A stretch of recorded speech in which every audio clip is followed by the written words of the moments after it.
Magandang gabi sa bawat isa sa atin at welcome po sa ating quiet time. Sa ating pagbubulay-bulay ay basahin po natin Juan 3:16.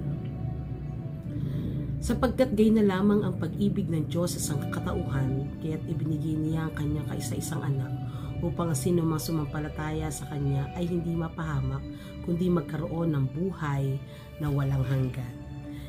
Isa sa favorite verses ng mga tao o ng mga mananampalataya ay ang talatang ito, ang Juan 3:16, sapagkat napaka-heartfelt ng talatang ito.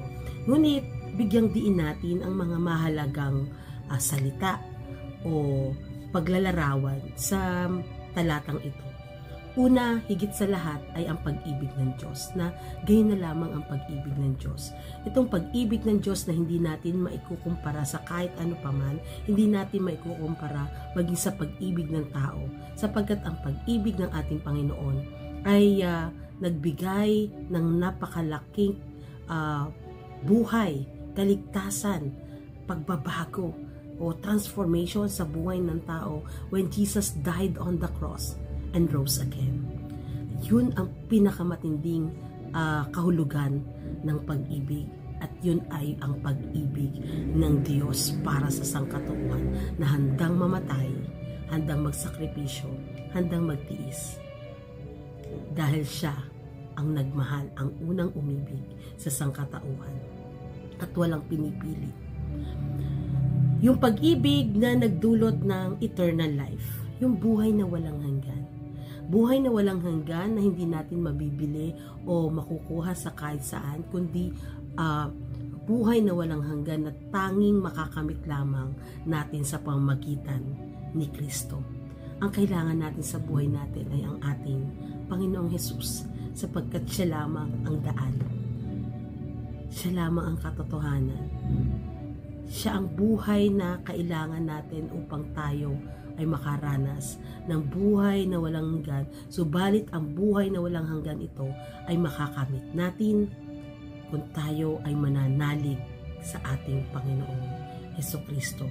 At yung salitang sumampalataya, yung sumampalataya na kaloob ito sa atin. Itong pananampalataya na kaloob sa atin ay dapat nating pahalagahan, dapat nating angkinin sa ating puso, sapagkat ang makakaranas ng kaligtasan at upang hindi tayo mapahamak ay kung mananampalataya tayo sa ating Panginoon, sapagkat ang kaloob ng ating Panginoon, ang pag-ibig ng Diyos ay na nagdulot ng kaligtasan, ang kaligtasan para lamang sa sinumang mananampalataya. Kaya kapatid, kung ikaw ay may pag-alinlangan pa, magpasya tayo na tanggapin ang kaloob ni Kristo, damahin ang pag-ibig ni Kristo, sumampalataya tayo sa ating Panginoon. At itong pagtanggap, yung pagtanggap sa kaloob na ito na kung saan ay nagbibigay sa atin ng kapanatagan. Ang itinuturo sa atin ng talatang ito ay tanggapin ang ating Panginoon sa ating buhay. Tanggapin natin ang dakilang pag-ibig ng Diyos sa atin. Ang pag-ibig ay bunga ng Espiritu na kung saan nahayag sa dakilang pag-ibig ng ating Panginoong Hesus. At ano ba nadudulot ng ating pagtanggap sa ating Panginoong Hesus? Tayo ay ma-born again. Tayo ay magkaroon ng pagbabagong buhay, pagpapanumbalik sa Panginoon. Bagong ikaw, na mula sa karumihan ay may kalinisan, mula sa pagiging makasalanan ay ang kaligtasan. Bagamat nandito ang nature ng isang tao na nagkakasala. Subalit sa dakilang pag-ibig ng ating Panginoon na kung tayo ay tatanggapin siya at angkinin ang kanyang pagliligtas sa atin, mga kapatid, nandoon ang katiyakan ng buhay na walang hanggan. Kaya't nais mo ba ng buhay na walang hanggan? Ang tanging kailangan mo ay ang ating Panginoon. Kaya ngayon pa lang, kapatid, tanggapin mo na ang salitang ito na inialay para sa ating lahat, sapagkat para sa iyo nangusap ang Diyos, sapagkat gayon na lamang ang pag-ibig ng Diyos sa iyo. Sa iyo, kapatid, na nakikinig ngayon, nanonood ngayon, gayon na lamang ang pag-ibig ng Diyos para sa iyo. Kung kaya't binigay niya ang kanyang kaisa-isang anak para sa iyo, upang ikaw na sumampalataya sa kanya ay hindi mapahamak, kundi magkaroon ng buhay na walang hanggan. Ayaw kang mapahamak ng Diyos.